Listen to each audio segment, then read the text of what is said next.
In a small Japanese town, the halls of Ichikawa High School buzzed with the nervous energy of senior students awaiting their test results. Among them was Miyamoto Asuka, known for her warm personality but not exactly for her academic prowess.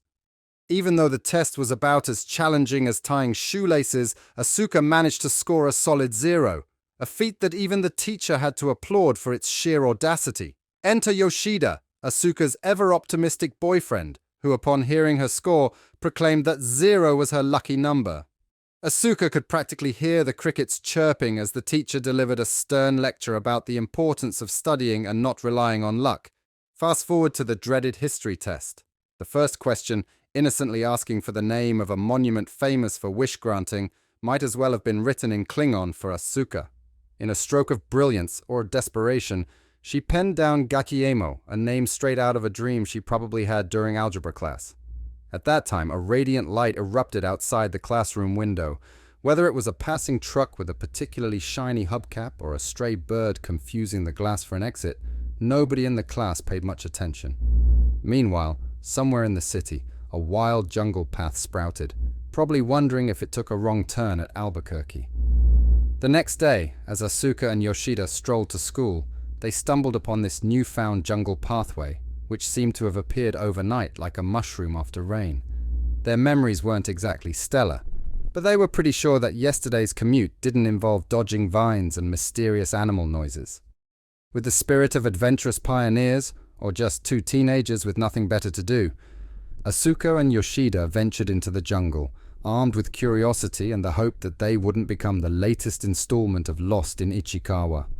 After a minute's walk, they stumble upon a shrine whose name they cannot pronounce, but the allure of wishes tempts Asuka. She tosses a coin and wishes for a miraculous turnaround. 100 out of 100 on the next test. The duo then heads back to school, their minds already drifting away from the jungle adventure. Back in the classroom, the results of the previous test are revealed, and Asuka's hopes crash like a poorly built Jenga tower when she sees her score, a dismal 5 out of 100. She scoffs at her fleeting belief in the shrine's mystical powers, realizing that luck might not be her forte after all. Later that day, facing yet another quiz, this time on world politics, Asuka is as clueless as a penguin in a desert, but instead of leaving the paper blank, she scribbles down Yoshida's name as the answer to the first question. The subsequent questions? Well, she decides they're best answered by taking a nap, because why stress about world events when you can dream about fluffy clouds? After school, Asuka and Yoshida seek refuge at her house, only to be greeted by the cacophony of her parents' heated argument.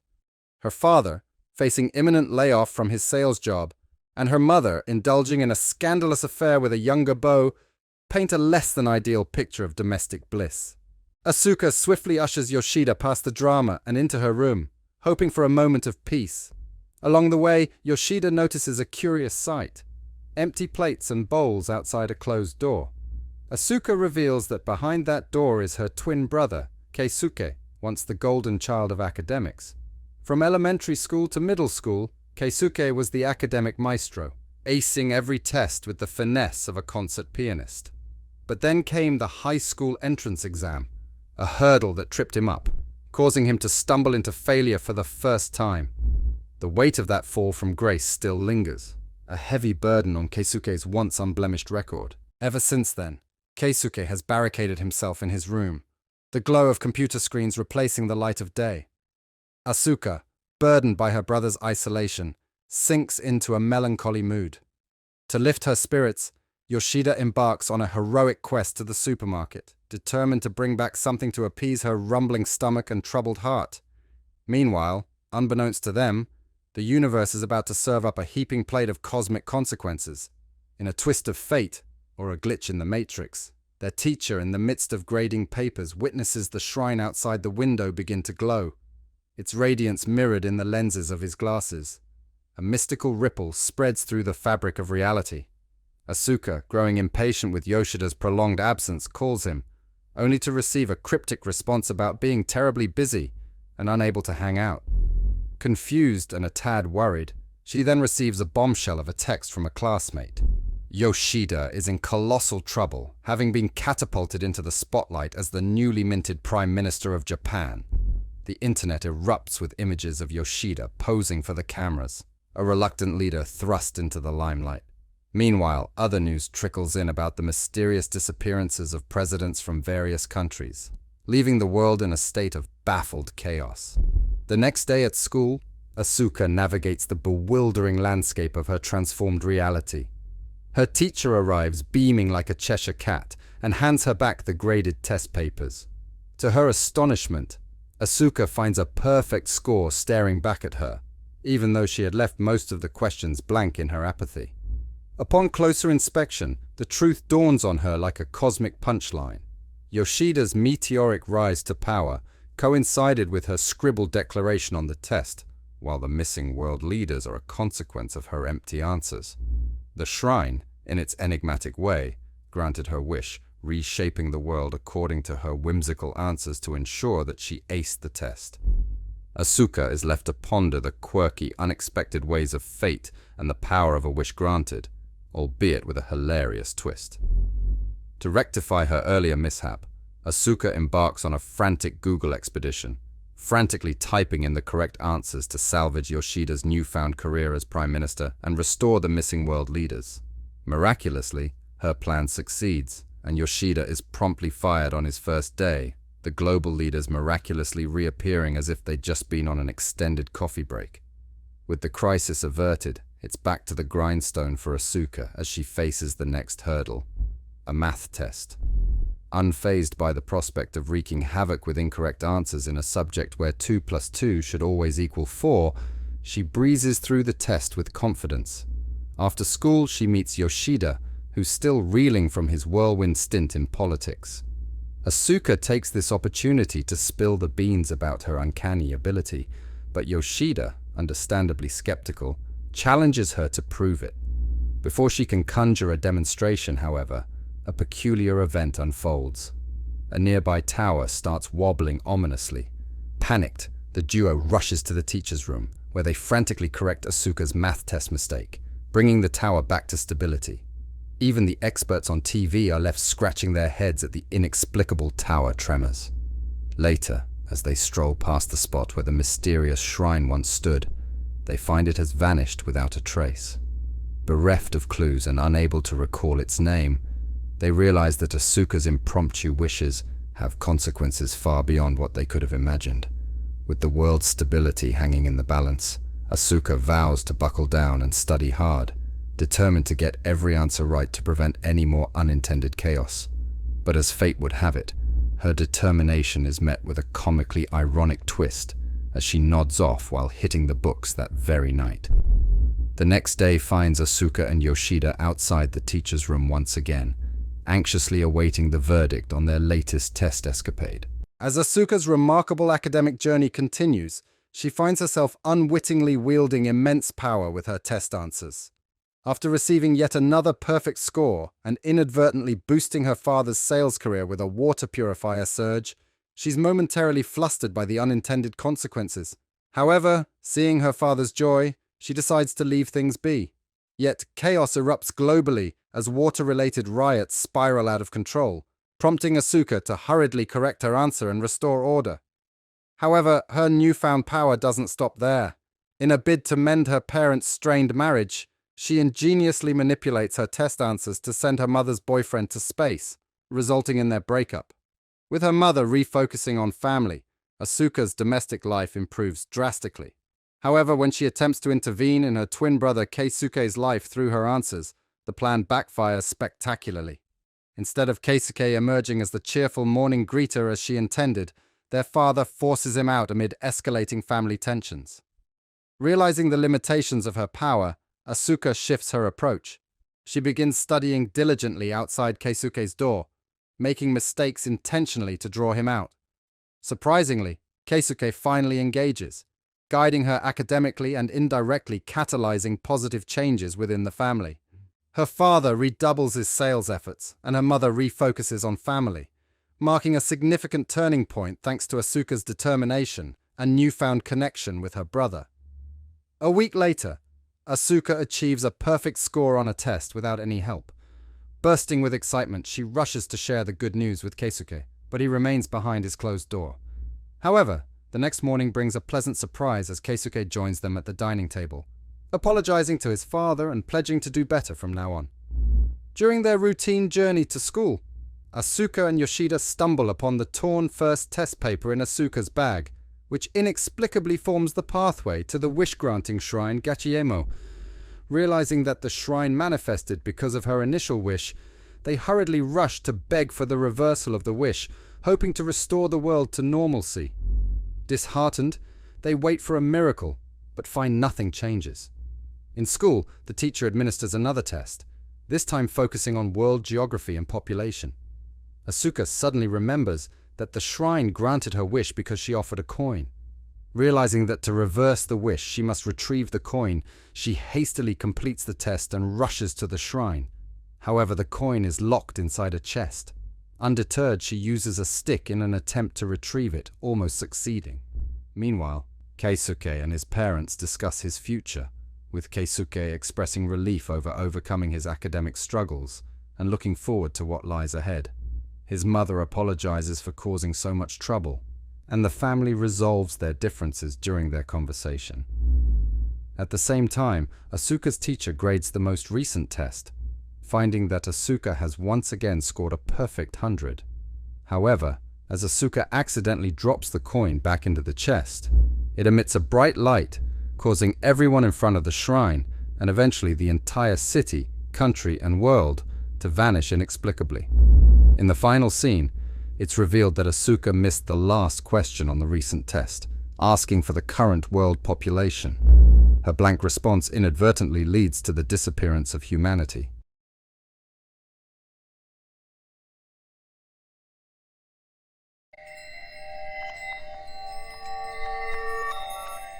This is the tale of Park Kang, a burgeoning actor on the brink of stardom.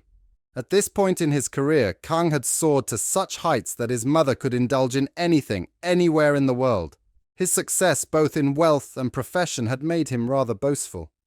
Kang's abode was a luxurious, exorbitantly priced apartment, and he was always accompanied by his manager, Jo Yoon. In the past, Jo Yoon had dabbled in acting but eventually shifted gears to become Kang's manager, handling all aspects of his career and schedule. One night, Kang graced a filmmaker's event where he was bestowed with the title of Best Male Actor. During his acceptance speech, Kang reminisced about his humble origins, acknowledging that he had started from very little, hailing from a remote locale. In a different setting, a woman named Soo-hyun watched Park Kang receive an award on TV. Soo-hyun used to be Kang's girlfriend when he was struggling financially. She had recently returned from New York to open her art exhibition in Seoul. On the same night, Christmas Eve, Jo Yoon was ready to head home and spend time with his family. However, Kang asked him to stay and join him at a bar they used to frequent before Kang's fame. There, they reminisced about their past together. Jo Yoon and Kang had once auditioned together for a role, making it to the final round. Fate smiled upon Kang, granting him the role that catapulted him to fame, while Jo Yoon pivoted to become Kang's manager. Jo Yoon couldn't help but reflect that if Kang hadn't succeeded in that audition, perhaps he would have had a family with Soo-hyun and led a different, happier life. As they reminisced in the bar, Kang remembered how he had ended things with Soo-hyun a decade ago, paving the way for his acting career while she pursued art in New York. Leaving the bar, Kang wanted Jo Yoon to continue drinking with him elsewhere, but it was Christmas Eve, and Jo Yoon yearned to be with his family. He urged Kang to take a taxi home alone. During the taxi ride, in his inebriated state, Kang struck up a conversation with the driver. The driver, thrilled to have such a renowned actor as his passenger on Christmas Eve, assumed Kang must be living his dream. But Kang confided that fame and wealth didn't guarantee happiness or contentment. The driver's question about changing the past struck a chord with Kang, hinting at deeper desires and regrets hidden beneath his glamorous facade. The driver even knew that Kang was thinking of changing the past when he broke up with Soo-hyun, and said that he could help to turn that thought into reality. The next morning, Kang woke up on the wooden floor of a modest house. He was utterly confused to find himself somewhere he didn't know, and to see the sight of 2 kids in front of him, calling him father. He even got more shocked to see a figure he knew so well. The long-lost love of his life, Soo-hyun, is his wife. Kang was explained that he was in his own house, and the two children were his children. Soo-hyun also thought that Kang had not yet sobered up from his drunkenness because he drank too much last night. Kang still hadn't processed what happened to him that morning. He tried to contact Jo-yoon, but he couldn't reach him. Kang decided to return to his apartment. Upon entering, he confused the security guard as he wasn't recognized as one of the residents. Kang casually went up to the top floor and attempted to open the door lock with the combination, but it didn't work. To his surprise, someone opened the door to his apartment. He initially thought it was a thief and caused a commotion, leading the security guards to intervene and secure him. The atmosphere turned chaotic as the apartment owner mistook Kang for his wife's lover. Kang tried to explain his identity as a famous actor, but no one recognized him.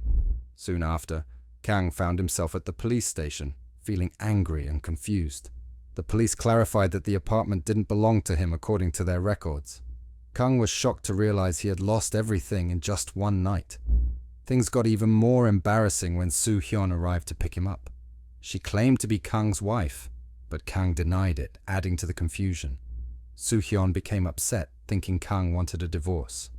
The police intervened to calm the situation, attributing Kang's behavior to confusion over his actor status. Eventually they went home together, with Kang still trying to make sense of the sudden turn of events. Kang remained puzzled about his supposed marriage to Soo-hyun. Frustrated with his constant questioning, Soo-hyun gave him another wake-up slap. This jolted Kang's memory of the night he talked to the taxi driver after drinking with Jo-yoon, leading him to end up in the unfamiliar place. Back at home, Soo-hyun scolded Kang for his confusion. Kang tried to make sense of his situation and introduced himself to his daughter, Ro-hee, explaining that he had lost his memory. Soo-hyun mentioned she was going to see friends after her art class, leaving Kang to look after the kids. Kang insisted that they hire a babysitter instead of him looking after the kids. However, Soo-hyun thought Kang was still intoxicated from the night before. She reminded him that the rent was due and asked him to sober up and contribute to paying the bills. Determined to unravel the mystery of the taxi driver from Christmas Eve, Kang took the children with him to investigate. They visited the taxi company to inquire about the specific taxi Kang had taken, but unfortunately, the staff couldn't find any record matching its description. Seeking insights into his current life, Kang questioned his twin children. Ro-hee mentioned that Kang was an actor, but not a famous one. To Kang's surprise, Ro-ha then showed him a TV show where he had a cameo role, leaving Kang astonished at seeing himself on screen. At night, Soo-hyun asked Kang to explain what happened earlier when he mistakenly entered someone else's apartment. Kang then shared that he believed he came from a different reality after taking a peculiar taxi the previous night. In this new life with Soo-hyun, everything seemed to have been orchestrated by the taxi driver. Soo-hyun dismissed Kang's explanation as nonsense, unable to comprehend his bizarre claims. As Kang prepared to sleep, he felt uneasy about sharing a bed with Soo-hyun after experiencing a different life with her in his alternate reality. Sleeping alone had become his norm, but now he found himself back with the person he once loved. With his new family, which he never expected to have, Kang's day-to-day life began anew. He navigated the challenges of parenting twins, being a husband, and adjusting to a life he didn't choose but found himself in nonetheless. Kang struggled to connect emotionally with the twins and found it challenging to adapt to his new life, which felt repetitive and mundane to him. One night, Soo-hyun reminded Kang of his upcoming shooting schedule with Mystic TV for a movie. Despite his good performance and his family's pride, Kang held a low opinion of Mystic TV, considering it a channel with low ratings and producing mediocre movies. Around the same time, his friend Wo-hee reached out to him for help in promoting her theatrical performance. Kang discovered that besides television, he was also earning money through theater shows in this reality. During their meeting, Kang asked Wo-hee about Jo-yoon's whereabouts as he couldn't contact him. Wo-hee revealed that Jo-yoon had become a famous actor in this reality and was busy promoting his new movie. It dawned on Kang that their careers had been swapped in this alternate reality, a realization that left him surprised and confused. One day, Kang decided to visit the agency office where Jo-yoon worked, determined to reconnect. He broke through the formalities and managed to reach Jo-yoon, who still recognized him. Jo-yoon warmly invited Kang to join him for a meal where they caught up on each other's lives. During their conversation, Kang learned that Jo-yoon had become an actor in this reality because Kang had chosen to chase Soo-hyun to the airport instead of participating in the final audition. This pivotal decision changed the course of Jo-yoon's life, leading him to pursue acting and find success. After their lunch together, Kang headed to Soo-hyun's gallery to spend time with her. Reflecting on Jo-yoon's words, Kang realized that in this reality, he had prioritized his relationship with Soo-hyun over his career aspirations. This shift in perspective influenced Kang's treatment of Soo-hyun, and he began to appreciate their life together more deeply. During a conversation with Soo-hyun, Kang wondered what would have happened if she had gone to New York 10 years ago. However, Soo-hyun expressed that she preferred their current life together with Kang and their twins, indicating her contentment with their family. In a nutshell, one night, Wo-hee and Kang held their theatrical performance with Jo-yoon in attendance. However, Jo-yoon, feeling sleepy, dozed off during the show. After the performance, they all enjoyed a dinner together, courtesy of Jo-yoon. Jo-yoon's interest in Wo-hee hinted at a potential romantic connection, reminiscent of their feelings in Kang's previous life. Jo-yoon went as far as leaving his credit cards for them to enjoy a lavish meal without worrying about the cost. Meanwhile, back at Kang's house, he hosted a lively gathering with Soo-hyun and her friends, showcasing his popularity despite not being a widely recognized actor. He was quite charming and well-liked among the women in the neighborhood. The following morning, Kang's mother paid them a visit, revealing a different persona from the mother in Kang's original reality. She was meticulous and slightly critical, especially upon learning that Kang had left his job. After spending time with Kang and her grandchildren, Kang escorted his mother to the terminal for her journey home. She expressed her hope for Kang to secure a prominent role like Jo-yoon and gave him some money, instructing him to treat his family and honor his father's memory by buying flowers for his grave. Despite his reluctance due to past unpleasant memories, Kang fulfilled his mother's wishes promptly. Kang attended another audition, showcasing decent acting skills. However, due to his close friendship with Jo-yoon, the auditioner suggested Kang persuade Jo-yoon to take a role in the film instead. Kang relayed this to Jo-yoon, who was surprised and revealed that he intentionally didn't audition to give Kang opportunities for earning. Understanding Kang's struggles with constant auditions and needing stability, Jo-yoon offered Kang a job as his manager, valuing their trust and friendship. However, Kang declined, feeling disillusioned with his transformed life and expressing disappointment with his current circumstances. The next day, Kang struggled to get in touch with Soo-hyun and learned that she wouldn't be teaching at her gallery anymore. Another issue arose while Kang and his twin children were playing at the playground. Wo-hee asked about autographs, and Kang demonstrated how actors sign them. Wo-hee expressed a wish for her father to sign autographs like famous actors one day. During this time, Ro-ha had an accident while playing alone, leading to a rushed trip to the hospital. Soo-hyun arrived and revealed she had been working at a convenience store, which surprised and embarrassed Kang. He felt inadequate as the head of the family, especially after discovering he had no money in his ATM. Realizing his limitations and feeling disappointed with his life in this reality, Kang reluctantly accepted Jo-yoon's offer to work as his manager. Taking cues from his experience with Jo-yoon as his manager, Kang dove into his new role, handling agendas, assisting Jo-yoon during shoots, and shielding him from paparazzi.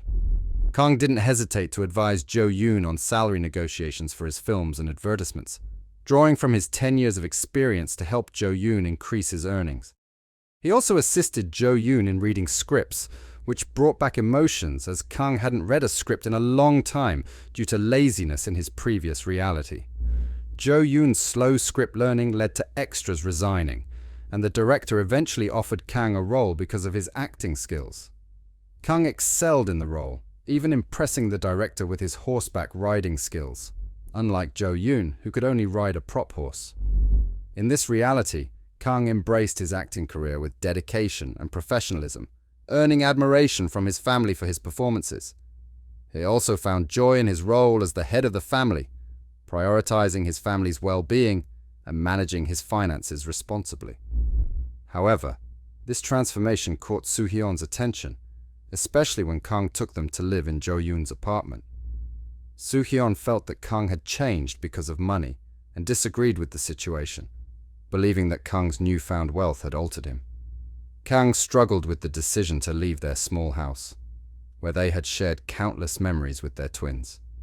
He was torn because he cherished those memories, but also wanted to provide the best for his wife and children by moving to a better apartment. This difference in priorities led to arguments between Kang and Soo-hyun. One night, unable to sleep due to his conflicting thoughts, Kang visited his children's room. There, he had a realization that luxury wasn't the key to happiness in his current life. He understood that despite not living a lavish lifestyle, the joy of being with his family outweighed any material wealth he could attain.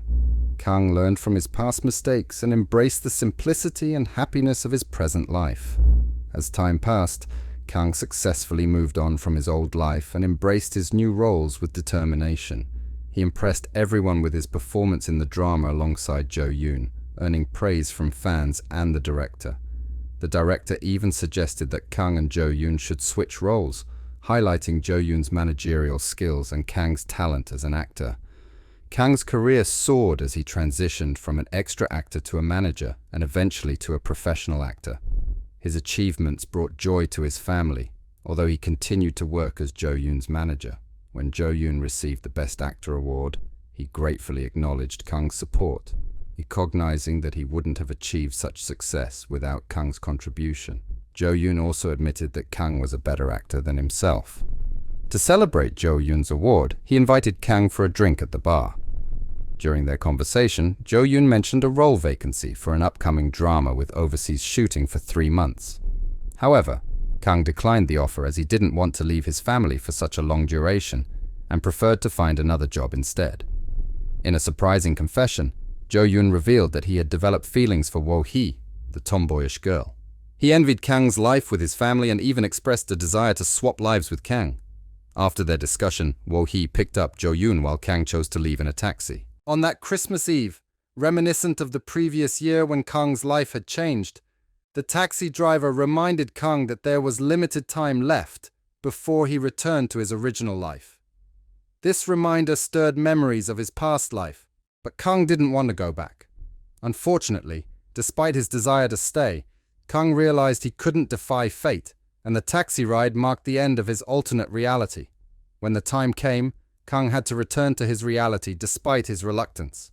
He felt anger towards the driver for meddling in his life until the car abruptly stopped. It was then revealed that the driver was Kang's deceased father. His father expressed regret for not spending enough time with Kang due to work. This revelation brought forth a surge of emotions, as Kang had never had such a conversation with his father, even until his passing. Upon returning home, Kang embraced his children tightly, cherishing their presence. He spent the night putting them to sleep, knowing he would soon part from them again. Later, Soo-hyun showed Kang a picture of him with his father from his childhood. Though their relationship wasn't extraordinary, the experience in the taxi had shifted Kang's perspective on the importance of family time and treasuring moments with loved ones. He ended his last day by sleeping with his wife, trying to hold on to the sweet moment he had just realized. The next morning, Kang woke up in his luxurious apartment, feeling sad that the good life he experienced was taken away from him. At the same time, Jo-yoon appeared. Kang inquired about Soo-hyun, who was holding an exhibition in the city. Jo-yoon confirmed and provided information that it was the last day of the exhibition. Kang was surprised to hear this, as he initially thought that a year had passed, but in reality, only 1 day had gone by. Before he left, Kang instructed Jo-yoon to apply for another audition, and he offered to pay for it. Kang went to find the exhibition venue, arriving to see staff packing up the paintings. His panic eased when he recognized a painting depicting the house from his dream. Soo-hyun appeared, questioning his presence there. Kang, without hesitation, asked her about the painting's inspiration. Taking Soo-hyun to a place where the house in her painting could be seen, Kang realized that despite being a dream, it was the happiest moment of his life. 2 years later, Kang and Soo-hyun got married, welcoming twin children named Ro-hee and Ro-ha. Unlike the dream, this time he would experience life with Soo-hyun from the very beginning.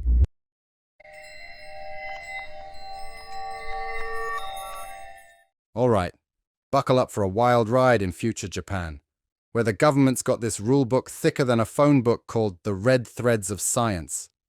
Basically, when you hit the big 16, the government plays matchmaker and pairs you up with your supposed soulmate after doing a deep dive into your life, like your hobbies, habits, and even how loud your uncle snores at family gatherings. Why? Because they're on a mission to save the country from a baby shortage and make sure folks stay hitched. Now, this system's success rate is off the charts, with almost everyone living happily ever after. Well, at least until they start snoring too loud. But here's the kicker. Sometimes Cupid strikes early, and lovebirds don't want Big Brother messing with their love lives. If you dare to defy the matchmaking gods, you're in for some penalties and a downgrade in citizen perks. Tough love, literally. Enter Aoi, our perky high schooler, counting down the minutes to her sweet 16 like it's the New Year's countdown in Times Square. Her squad's just as hyped, having marked this day on their calendars since the invention of calendars. As the clock ticks closer to midnight, Aoi's bouncing off the walls with more energy than a caffeine-fueled kangaroo. She's practically vibrating with anticipation. But hold on to your hats, because on her way home, she crosses paths with Yuto, the school heartthrob. While other girls are drooling over him, Yuto's heart's set on Aoi. He's tried to spit out his feelings more times than a broken vending machine trying to dispense snacks, but always chokes up due to a bad case of shyness. Oh, the drama. In the midst of all this excitement, Yuto's feeling a bit jittery. He's cool being Aoi's bestie, but with her love match just around the corner, he's got butterflies in his stomach about their friendship changing. As they shoot the breeze, Yuto playfully drops a bombshell. Aoi was his first kiss. Flashback time. Back in elementary school during a play, Yuto snagged the role of the prince, while Aoi ended up as a wildflower. Desperate to play princess, Aoi pulled a surprise move during the drama's climax and kissed Yuto. They still chuckle about that wild moment to this day. Cut to Aoi's birthday dinner at her place, where even her folks are buzzing with anticipation about her love match notification just hours away. Aoi's parents actually met through the same government program, but her uncle's still riding solo, a touchy topic no one likes bringing up. Fast forward, Aoi's given a fancy dress, and as time ticks by, her nerves go haywire. Then Yuto swoops in with a birthday gift, a cute penguin showpiece that fits perfectly in her room. He's the Sherlock to her secrets. Knowing her tells like how she fiddles with her hair when she's anxious, even though she denies it. To calm her pre-match jitters, they role-play how she'll introduce herself to her love match. But things take a turn when Aoi starts gushing about herself, and Yuto, feeling a tidal wave of emotions, blurts out his love for her and leans in for a kiss. Aoi, caught off guard, steps back in shock, leaving Yuto bewildered and apologetic.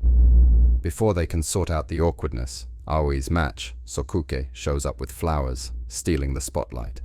He's everything Aoi pictured and more, charming her with his looks and manners.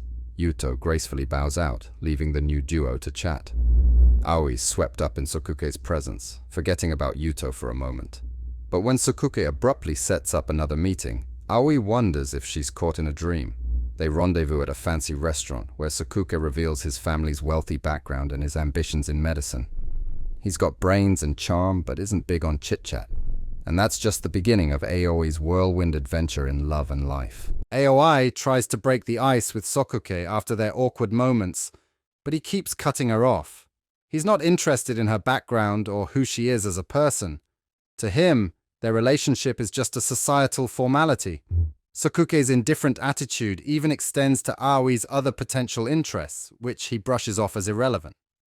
Back at school, Aoi's friends are green with envy over her seemingly perfect match, a rich and attractive boyfriend. Aoi plays along, but inside she's unsure about Sokuke. As they go on dates over the next week, Aoi realizes Sokuke isn't the guy of her dreams. He rushes through outings, hardly talks, and never cracks a smile. It feels like he's being forced to date her. Fed up with the charade, Aoi decides to play the part of a wealthy lady to match Sokuke's status. But even that doesn't change the dynamic. After another disappointing date, Aoi confides in Yuto, who suggests meeting Sokuke's parents to understand him better. Aoi agrees and visits Sokuke's home the next day. His mother is warm, but his strict father warns Aoi to behave now that she's in their world. Sokuke overhears and stands up for Aoi, asserting his independence from his father's control. Walking back together, Sokuke apologizes for his behavior and acknowledges his shortcomings. Aoi appreciates his gesture but admits she doesn't know much about him. Still, his defense of her strengthens her opinion of him. The next day, Aoi is elated after a passionate moment with Sokuke, thanks to him standing up for her. She credits Yuto for the advice, although it didn't go as planned. They shift to lighter topics, avoiding the confession Yuto made earlier. As Yuto's birthday approaches, Aoi takes Sokuke to shop for a gift, showing her caring side. But even at the aquarium, Sokuke's mood remains sour. The tension between them lingers, hinting at deeper issues beneath the surface. Aoi senses Sokuke's jealousy and hugs him, thinking it's a sign of his feelings for her. This sparks a rare smile from Sokuke, and they share a sweet moment with a kiss. In the meantime, Aoi gives Yuto the scarf as a birthday gift. Yuto reveals that he's been in touch with his chosen partner who lives far away, and they plan to meet in the summer. Since Yuto has no birthday plans, Aoi suggests he join her and Sokuke for a hangout. Initially awkward, the trio starts bonding when Yuto realizes Sokuke picked the same scarf he gave Aoi.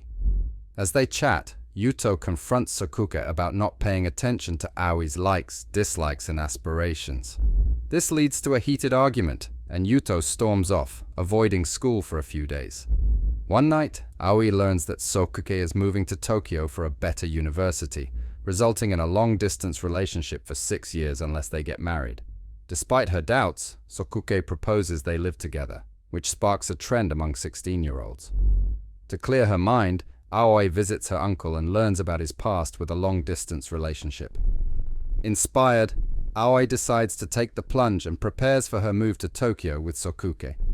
In Tokyo, Aoi and Sokuke attend an event where Aoi sees Sokuke's enthusiasm, making her happy. They explore the city, enjoying new experiences and creating memories. Towards the end, Sokuke surprises Aoi with an engagement ring in a cat-shaped box, and she happily accepts. They start planning their wedding, but Aoi can't shake off the feeling of missing Yuto. Meanwhile, Yuto receives the wedding invitation but stays silent. As the wedding approaches, Aoi juggles wedding preparations and thoughts of Yuto, feeling a void without her best friend. Trouble brews in paradise as Aoi and Sokuke clash over his reluctance to let her form a bond with his parents.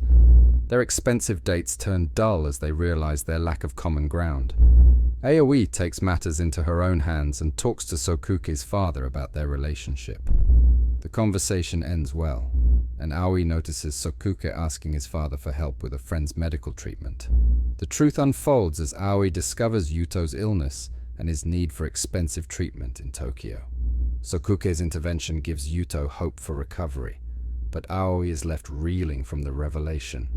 In the park, Aoi grapples with the weight of what she's learned, deciding to keep Yuto's illness a secret to respect his wishes.